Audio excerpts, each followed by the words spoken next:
తమిళ్లో 90% English titles పెట్టడానికి ఇష్టపడరు సార్ వాళ్ళు. అవును. మలయాళం కూడా వాళ్ళు తమిళే పెడతారు వాళ్ళు. ఎందుకని? అంటే డిపెండ్స్ అండి. నేను చెప్పాను కదా, ఆవిడ హీరో పేరు పెట్టారు అనుకోండి, it's a universal title.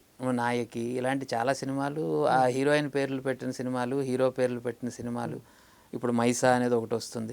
It's all universal titles అండి. సో ఇలాంటి యూనివర్సల్ టైటిల్స్కే ప్రిఫర్ చేస్తారండి.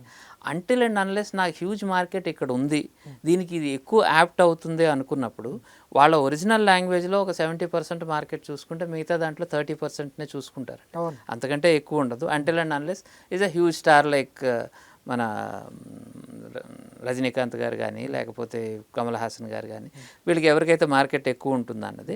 బట్ డెఫినెట్గా సూర్య గారు తెలుగు మీద అంత ఫోకస్ పెట్టినప్పుడు ఐ ఎక్స్పెక్టెడ్ అట్లీస్ట్ తెలుగు కోసం కానీ, లేకపోతే మీరన్న అలాంటి ఒక కామన్ నేమ్ని చూస్ చేసుకుని ఉంటే బాగుండేదేమో అని. మరీ అంత ఆ ద్రవిడియన్ ఫ్లేవర్ అంత స్ట్రాంగ్గా ఉన్న ఒక టైటిల్ కంటే కూడా మిగతా టైటిల్స్కి వెళ్ళుంటే బాగుండేదేమో అన్నది నాకు అనిపించిందండి.